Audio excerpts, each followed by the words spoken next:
या बातमीचे प्रायोजक आहेत हॉटेल बडेपीर, शाखा number 2, Laxmi market, Vijapur west, Solapur.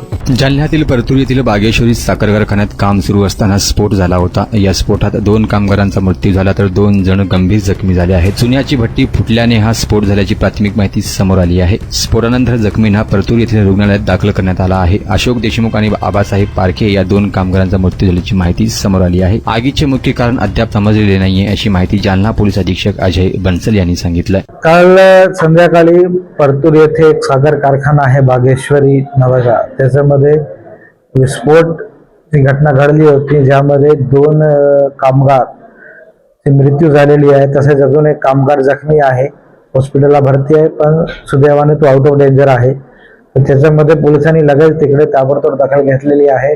Additional SP मी पण तिकडे भेट दिलेली आहे आणि ADR दाखल करून आम्ही त्याचा तपास सुरू केला आहे. PM झालेला आहे आणि आता इंडस्ट्रीज इन्स्पेक्टरनी पण तिकडे त्याची रिपोर्ट इन्स्पेक्शन केली आहे आणि त्याची रिपोर्ट घेऊन त्या आधारे जो त्याच्यामध्ये ज्याची हलगर्जी आहे किंवा दोष आहे त्याच्यावर योग्य तो गुन्हा दाखल करण्याची कारवाई आता सुरू आहे.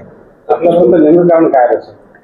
अजून डिटेल्ड कारण इंडस्ट्रीज इन्स्पेक्टरची रिपोर्टमध्ये कळेल, पण प्रायमा फेसी जो घटनास्थळावरून किंवा साक्षीदाराच्या जबाबावरून दिसतो त्यातून सल्फर टाकताना त्या बॉयलरमध्ये मशीनमध्ये जो स्टीम होती, भाप अगोदर निघाली पाहिजे होती, ते नाही काढल्यामुळे ते भाप आणि सल्फर मिक्स झाल्यामुळे विस्फोट झाला असा प्रायमा फेसी माहिती भेटली आहे. पण एक्झॅक्ट कारण काय ते इंडस्ट्रियल इन्स्पेक्टरच्या रिपोर्ट नंतर कळेल.